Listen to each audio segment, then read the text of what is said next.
Selamat pagi, salam sejahtera. Satu lagi pembongkaran. Kabar angin yang pastinya mencungkil hati Muhyiddin Yassin. Membuatkan hatinya gundah gulana. Membuatkan hatinya tak boleh tidur malam. Boleh tidur ke malam. Saudara-saudara sekalian, di Malaysia ini, jangankan kabar benar, kabar angin pun boleh jadi benar. Ada satu kabar angin mengatakan bahawa berlaku pergolakan di dalam Parti Bersatu. Baru-baru ini ada tular berita angin kabar bahawa berlaku pergolakan dalam Parti Bersatu berkaitan dengan penerimaan akar umbi terhadap Khairi Jamaluddin apabila ditawarkan jawatan besar dalam Parti Bersatu. Ada akar umbi Bersatu yang terima, ada akar umbi Bersatu yang tak setuju, ada pemimpin Parti Bersatu yang setuju, tetapi ada juga yang tak bersetuju. Hari ini pula kabar angin bergolak lagi apabila diberitakan, dilaporkan sayap Bersekutu Bersatu bergolak. Ini persoalan besar yang hanya mungkin boleh dijawab oleh Muhyiddin Yassin. Kalau sebelum ini Muhyiddin kata Perikatan Nasional adalah parti gabungan yang paling stabil. Perikatan Nasional adalah parti yang tidak ada masalah dalaman langsung. Ada pepatah Melayu kata, sedangkan lidah boleh tergigit, ini kan pola suami istri. Sedangkan suami istri pun boleh tergigit, apakan pula parti politik. Begitulah pepatah Melayu kan, sedangkan lidah tergigit, apakan pula suami istri, dia bilang. Jadi apabila Muhyiddin Yassin kata Perikatan Nasional adalah gabungan yang tidak ada masalah langsung, tiada persengketaan dan apa dicakap hampir sempurna, mungkin itu adalah kabar yang boleh kita persoalkan apabila satu berita laporan ini kita terima, sayap Bersekutu Bersatu bergolak, itu persoalan. Sayap Bersekutu Bersatu dikatakan sedang bergolak selepas sekurang-kurangnya 3 pemimpin penajanya dipecat serta-merta. Rupa-rupanya ada juga berlaku yang kita tak tahu. Kita pun tidak tahu. Saya secara jujur baru tahu hari ini dengan membacakan pendedahan ataupun laporan berita ini. Apabila sekurang-kurangnya 3 pemimpin penaja Bersekutu Bersatu dipecat serta-merta. Apa sebab mereka dipecat ya? Menjelang PRN lagi nih. Sayap Bersekutu Bersatu dikatakan sedang bergolak selepas sekurang-kurangnya 3 pemimpin penajanya dipecat serta-merta. Ini di tengah-tengah persiapan menghadapi pilihan raya PRN akan datang. Penolong Setiausaha Sayap Bersekutu Bersatu Dr. Richard Ng memaklumkan perkara tersebut melalui satu surat bertarikh 16 Jun 2023. Katanya, dia mendapat arahan bahawa pelantikan ahli jawatan kuasa penaja Sayap Bersekutu Bersatu Kebangsaan yang sedia ada telah ditamatkan berkuat kuasa serta-merta. Satu jawatan kuasa penaja yang baru sedang dalam proses pelantikan, kata beliau. Sehubungan dengan itu, pemimpin yang dipecat diminta untuk tidak menggunakan jawatan yang lama dalam sebarang surat mesurat dan komunikasi dengan masyarakat, kata Ng dalam surat tersebut. Namun, surat itu tidak menjelaskan siapa yang memberikan arahan pemecatan tersebut. Surat itu juga tidak menyebut nama pemimpin yang dipecat. Jom kita cuba rungkai. Siapakah pemimpin yang memberikan arahan untuk pemecatan tersebut? Coba teka. Agak-agak siapa? Dalam Parti Bersatu, pemimpinnya yang paling besar ialah Presiden. Presidennya ialah Muhyiddin Yassin. Tapi dalam Ketua Blok Pembangkang, ketuanya ialah Hamzah Zainuddin yang juga merangkap Setiausaha Agung Bersatu. Dalam gerak kerja, biasanya setiausaha yang akan membuat kerja-kerja surat menyurat. Tapi dalam arahan dan keputusan, biasanya presidenlah yang akan membuat. Namun demikian, kita pun tak pasti siapa orangnya. Tapi mungkin Anda ada clue dan jawabannya. Siapa yang bertanggung jawab memberikan arahan pemecatan itu? Dan yang paling penting lagi, apa alasan pemimpin itu dipecat dan siapa pemimpin itu yang dipecat? Siapa? Agak-agak siapa kan? Apa agak-agak siapa? Bukankah lebih baik pada waktu menghampiri PRN ini, lebih baik jangan pecat-memecat, lebih baik kukuhkan syaf di mana-mana supaya tidak ada senjata peluru hidup yang boleh digunakan untuk menembak menjadi senjata untuk mengalahkan mereka sendiri. Itu dianggap bunuh diri. Beberapa sumber Parti Bersatu memberitahu Malaysia kini bahwa 3 pemimpin tersebut ini adalah cluenya. Naib Ketua Sayap Bersekutu Parti Dr. Mahaganapati Das, Ketua Penerangan S. Subramaniam dan Ahli Jawatan Kuasa M.U. Raja. Ketika dihubungi, S. Subramaniam mengesahkan dia telah melihat surat tersebut. Ya, saya boleh sahkan melihat surat tersebut. Ini adalah pemecatan kedua saya dalam masa 3 minggu, kata beliau. Aduh, kesian jugalah kan S. Subramaniam ini.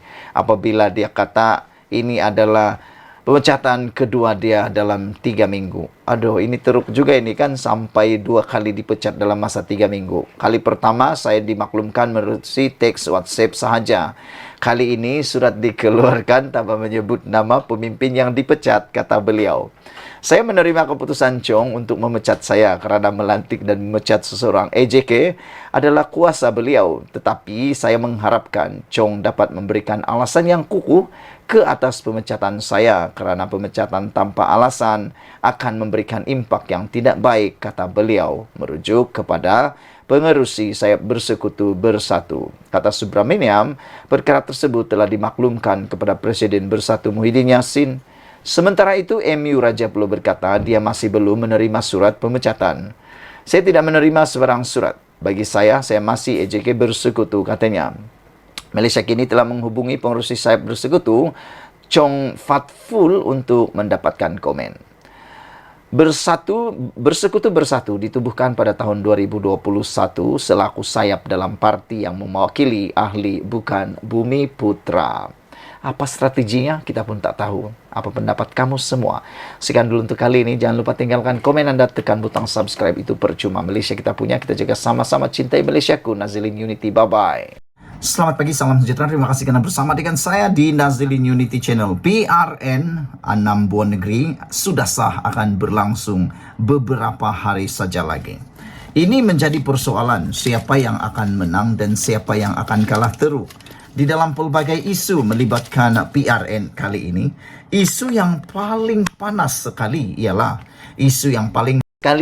melibatkan satu persoalan daripada Datuk Seri Anwar Ibrahim, Perdana Menteri Malaysia, kepada pemimpin PAS. Anwar Ibrahim bertanya, tak sokong PAS musuh Islam? Pemimpin PAS kena jawab, kata Perdana Menteri. Semua ini satu polemik di dalam pilihan raya. Persoalan-persoalan yang penting yang boleh menentukan kemenangan, yang menjadi batu penanda kemenangan kepada mana-mana parti politik yang bertanding. Namun demikian, persoalan hebat ini menjadi buah mulut di mana-mana termasuk media sosial. Anwar Ibrahim bertanya satu soalan ini. Anda harus jawab. Pernahkah Anda dengar? Atau pernahkah Anda jawab? Ataupun tiada jawapan langsung, hanya pemimpin PAS yang boleh jawab. Kata Datuk Seri Anwar Ibrahim, tak sokong PAS musuh Islam? Itu persoalan dia. Pemimpin PAS kena jawab, kata Anwar Ibrahim. Hari ini Perdana Menteri Datuk Seri Anwar Ibrahim meminta pemimpin maupun Dewan Ulama PAS untuk membetulkan beberapa kenyataan yang dikeluarkan penceramah bebas yang menyentuh sensitiviti umat Islam sebelum ini. Beliau berkata ini termasuk kenyataan bekas timbalan Ketua Dewan Ulama PAS Kedah, Sheikh Muhammad Zainul Asri Muhammad Romli baru-baru ini, yang menyatakan bahawa sesiapa sahaja tidak menyokong PAS adalah musuh Allah. Kata Anwar Ibrahim, apakah benar orang tidak bersama dengan PAS adalah musuh Allah?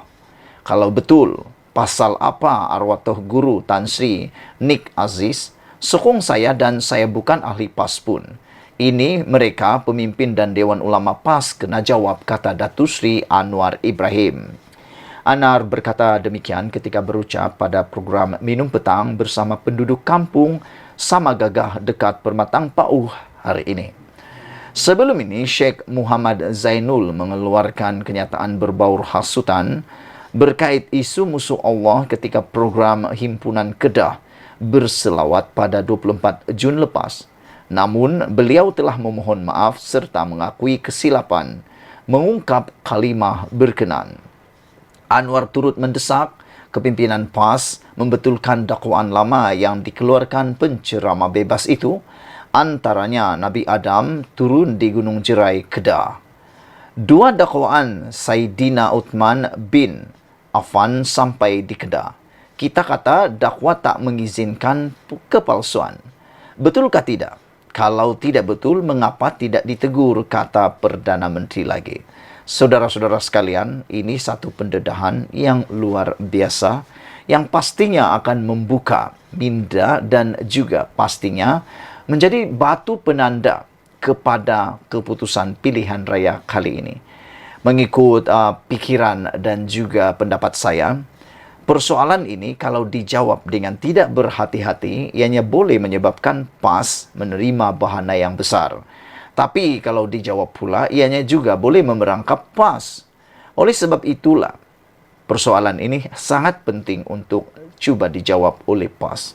Anwar Ibrahim melalui Malaysia Kini, laporan Malaysia Kini ini bersoal jawab kepada pemimpin PAS dengan satu soalan.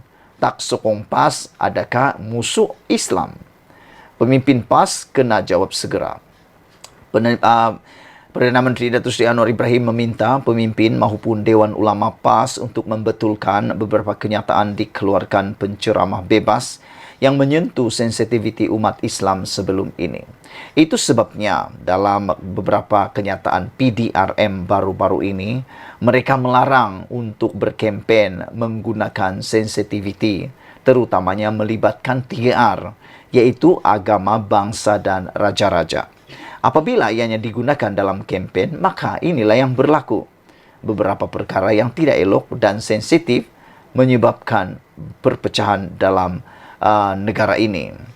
Anwar berkata, ini termasuk kenyataan bekas Timbalan Ketua Dewan Ulama PAS Kedah, Sheikh Muhammad Zainul Asri Muhammad Romli baru-baru ini, yang menyatakan bahawa sesiapa sahaja tidak menyokong PAS adalah musuh Allah. Apakah benar orang tidak bersama dengan PAS adalah musuh Allah, kata Anwar lagi. Kalau betul, kata Anwar, pasal apa arwah Tok Guru Tan Sri Nik Aziz menyokong beliau dan beliau pula bukan ahli PAS? Ini pemimpin atau Dewan Ulama PAS kena jawab, kata Anwar Ibrahim. Saudara-saudara sekalian, sebelum ini Sheikh Muhammad Zainul telah pun mengeluarkan satu kenyataan berbau hasutan berkait isu musuh Allah ketika program Himpunan Kedah Berselawat pada 24 Jun lepas, namun beliau telah memohon maaf serta mengakui kesilapan mengungkap kalimah berkenan. Anwar turut mendesak kepimpinan PAS membetulkan dakwaan lama yang dikeluarkan penceramah bebas itu, antaranya Nabi Adam turun di Gunung Jerai, Kedah. 2. Dakwaan Saidina Uthman bin Affan sampai di Kedah. Kita kata dakwah tapi mengizinkan kepalsuan. Betulkah tidak? Kalau tidak betul, mengapa tidak ditegur, kata Anwar Ibrahim. Ini persoalan yang amat besar yang perlu dijawab disegera oleh para pemimpin PAS. Itu saranan Datuk Seri Anwar Ibrahim. Sekian dulu untuk kali ini. Jangan lupa ikuti terus ulasan dan pendedahan selepas ini. Selamat malam, salam sejahtera. Terima kasih kerana bersama dengan saya di Nazilin Unity Channel. Wah, ini satu pendedahan rasuah yang berlaku di KLIA. Menteri Pelancongan dan Kebudayaan dan Kesenian Malaysia, Tiong King Sing, mendedahkan bahawa ada satu budaya yang memalukan berlaku di KLIA. Beliau mengatakan sudah waktunya mungkin SPRM perlu menyerbu ataupun menyergah KLIA untuk menyiasat apa yang berlaku di pintu masuk utama negara ini, kata beliau lagi. Beliau mengatakan bahawa, kata Tiong, dia akan menyarankan semua maklumat berkaitan kepada SPRM supaya siasatan dapat dijalankan. Seterusnya dapat memulihkan imej Malaysia terutamanya di pintu masuk negara. Kata Tiong lagi, pendedahan yang paling mengejutkan kita ialah ada pegawai immigration yang meminta wang diberikan sekiranya pelancong asing yang ditahan mahu dilepaskan, kata Tiong King Seng. Ini bukan pendedahan yang biasa-biasa. Ini satu pendedahan yang luar biasa. Ini satu pendedahan yang paling mengejutkan kita dan paling memalukan kita. Kata Tiong King Seng, saya diberitahu ada pegawai immigration yang meminta wang. Diberikan sekira pelancong asing yang ditahan mau dilepaskan. Yang mengejutkan lagi, dia memberikan nilai uang yang tepat. Tiong mengatakan, ada yang minta sehingga Rm3.000 untuk dikeluarkan dari tahanan termasuk tiket penerbangan pulang ke negara asing. Berita ini dipetik daripada Malaysia Kini.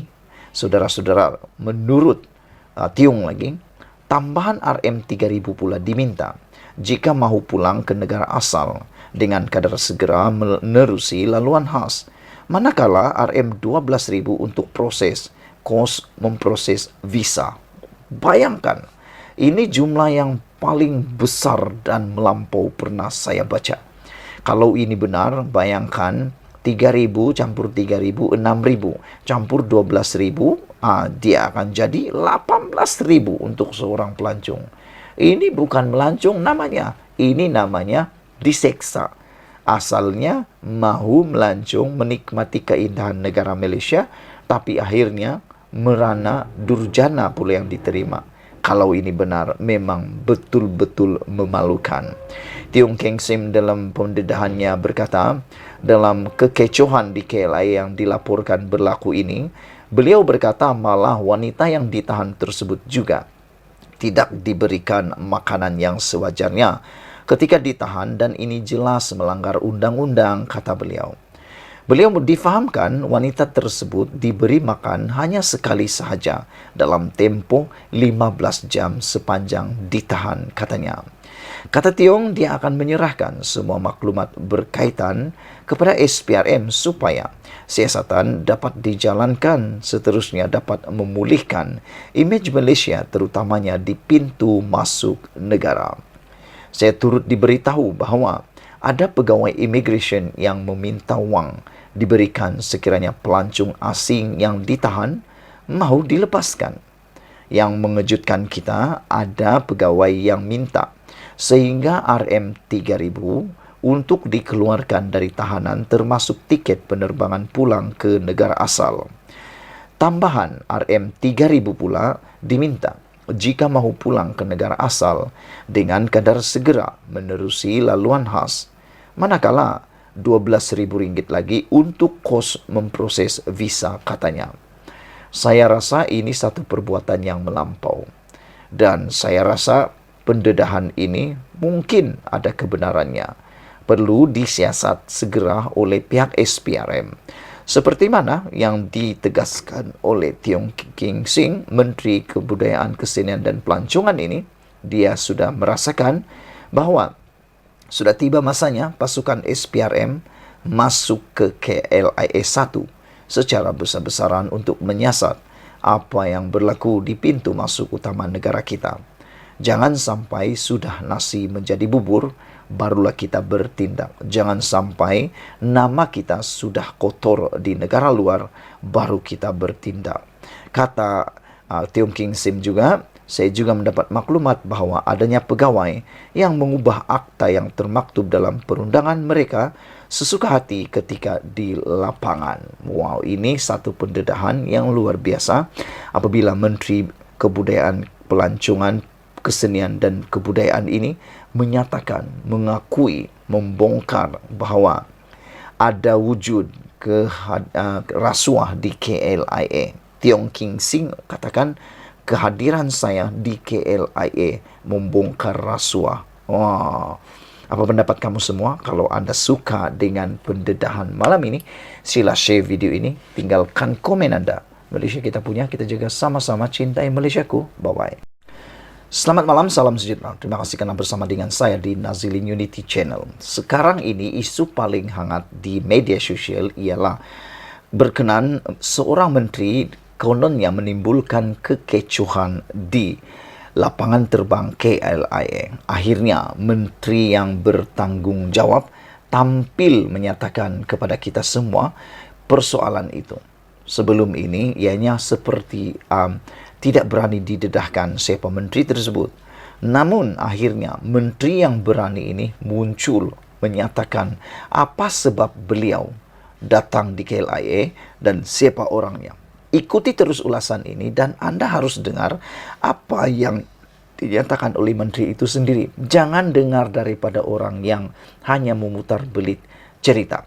Rupa-rupanya menteri yang dikatakan membuat kecoh itu sebenarnya telah pun membongkar rasuah di KLIA. Kita bersyukur sebab menteri yang datang itu, yang dikatakan menimbulkan kecoh itu, telah pun membongkar rahasia, membongkar rasuah di KLIA.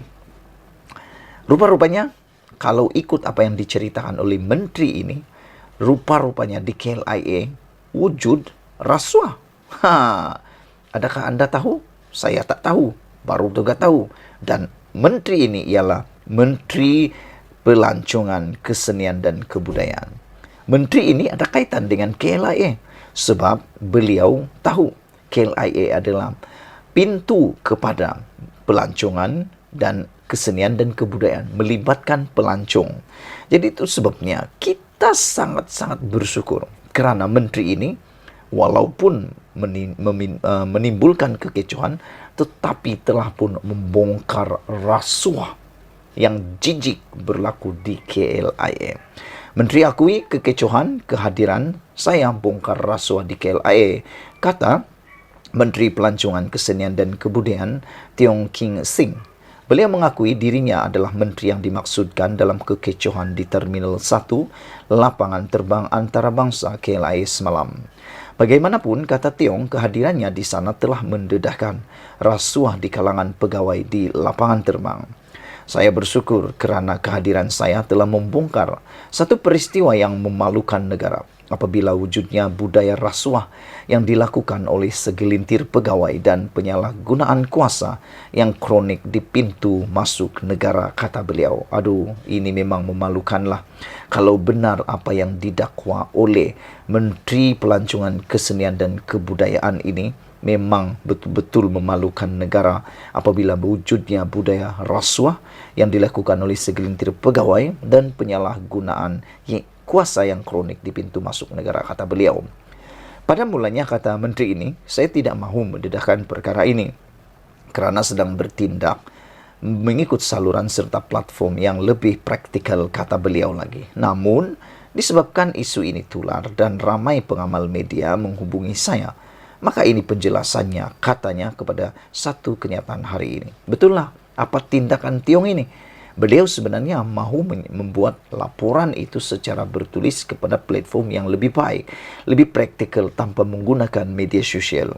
Tetapi oleh kerana media telah pun menularkan perkara itu dan telah mungkin disalah erti, disalah tafsir, maka adalah sesuai. Dan saya tidak menentang pendedahan daripada Tiong ini melalui media sosial juga. Sebab kalau tidak, nanti orang akan guna itu sebagai satu peluru. Lebih-lebih lagi sekarang ini adalah PRN melibatkan 6 buah negeri. Jangan-jangan parti pembangkang, parti lawan sudah mengintai untuk memutar belit dan menggunakan isu ini untuk menjadi senjata menembak musuh mereka. Jadi baguslah. Tiong telah menerangkan dengan begitu baik sekali apabila beliau kata dia disebabkan isu ini tular dan ramai pengamal media menghubunginya, maka ini penjelasannya. Tiong menafikan dakwaan yang menuduhnya melepaskan pelancong asing yang ditahan oleh pihak imigresen. Kata beliau, saya tiada kuasa untuk itu dan saya hanya merosakkan reputasi saya jika berbuat demikian. Makna kata, dia sedar bahawa apa yang dia buat itu akan boleh merosakkan reputasinya kalau dia benar-benar melepaskan pelancong asing itu. Maknanya dia tidak melepaskan pelancong asing itu sesuka hati kerana dia tahu bidang kuasanya dan tidak mahu merosakkan reputasi beliau. Jelas Tiong, warga China yang dibelanya sebenarnya ditahan tanpa diberi alasan atas sebab-sebab penahanannya. Katanya lagi, masalah timbul apabila kedua-dua pihak pegawai imigresen dan pelancong asing tersebut mempunyai masalah komunikasi. Jadi ini masalah dia, misunderstanding, miscommunication. Dimaklumkan bahawa pelancong tersebut telah lengkap segala dokumentasi, namun kegagalan komunikasi kedua pihak menggagalkan pihak imigresen mendapatkan dokumen yang diperlukan dari pihaknya, katanya lagi. Maknanya pelancong ini sedang bermasalah. Jadi, tiada masalahnya Menteri Pelancongan ini datang membantu. Karena itu tugasnya. Dia memang Menteri Pelancongan. Jadi apa salahnya Menteri Pelancongan membantu pelancong yang ada masalah ini? Mungkin karena kedapatan ada rasuah di sana, itulah yang menimbulkan kekecohan. Dan bukannya kehadiran Tiong itu yang menimbulkan kekecohan, tetapi kedapatannya rasuah itu.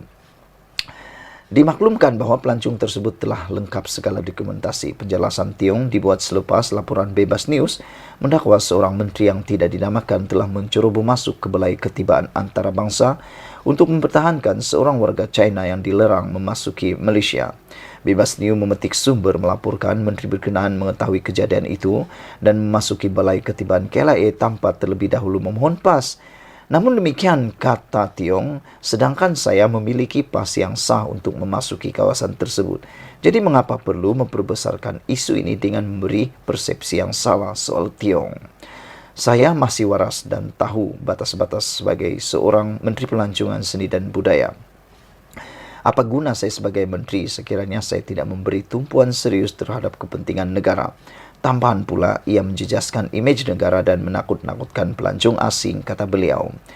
Jika kita tidak serius dalam isu ini sekarang, sampai bila-bila pun ia tidak akan diselesaikan. Mungkinkah ada segelintir pegawai takut jika perkara ini terbongkar sehingga mereka memberi kesan kepada kepentingan peribadi mereka soalnya? Menurut Tiong, dia telah melobi penterjemah untuk warga asing dari Timur Tengah, China dan India seawal Mac lagi untuk menyelesaikan proses ketibaan dan memastikan kecekapan. Timbul persoalan, kenapa mereka menolak penterjemah yang telah disediakan oleh pihak Malaysian Airports Holding Berhad, kata beliau. Dalam lawatan ke KLIA itu, saya turut membawa pegawai siasatan dari unit integriti di bawah MOTAC. Saya merasakan sudah tiba masanya pasukan SPRM masuk ke KLIA secara besar-besaran untuk menyiasat apa yang berlaku di pintu masuk utama negara ini, katanya. Menteri itu berkata menjadi isu biasa mengenai warga asing yang tiba di Malaysia dan telefon bimbit mereka dirampas dan tidak diberi alasan untuk penahanan mereka. Saya juga mendapat maklumat bahawa adanya pegawai yang mengubah akta yang termaktub dalam perundangan mereka sesuka hati ketika di lapangan terbang. Sekian dulu untuk kali ini. Jangan lupa tinggalkan komen dan tekan butang subscribe. Kita jumpa lagi. Bye-bye.